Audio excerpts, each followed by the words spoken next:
প্রথম সামাটিভ পরীক্ষায় কীরকম প্রশ্নপত্র হয় আমি দেখিয়ে দিচ্ছি আজকের এই ভিডিওতে। তবে এটি হলদিবাড়ি গার্লস হাই স্কুল প্রথম ইউনিট টেস্ট 2022-এর প্রশ্নপত্র ম্যাথ কীরকম থাকবে এই দেখিয়ে দিচ্ছি আমি। এরকম অনেক প্রশ্নপত্র দেখিয়ে দিব যে প্রশ্নগুলি এর আগের পরীক্ষায় অনেক স্কুলে দিয়েছে। তো এই প্রশ্নগুলি দেখলেই সমস্ত ছাত্রছাত্রী কমন পেয়ে যাবে। আর এখানে দেখতে পাবে যে কীরকম প্রশ্নপত্র হয়। যেমন প্রথমে আছে এমসিকিউ 6টি থাকবে, এরপর হচ্ছে 2 নম্বর থেকে এখানে 6টি, 2 নম্বরে 6টি প্রশ্নপত্র থাকবে,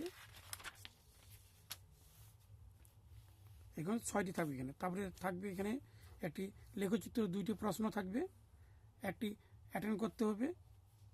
তার হচ্ছে এখানে তুলনামূলক অপনয়ন পদ্ধতি দেওয়া থাকবে এখানে। তার স্থানাঙ্ক থাকবে এখানে, সূচকের অঙ্ক। তাই এখানে 2টি জ্যামিতি থাকবে, একটি অ্যাটেন্ড করতে হবে। আর থাকবে এখানে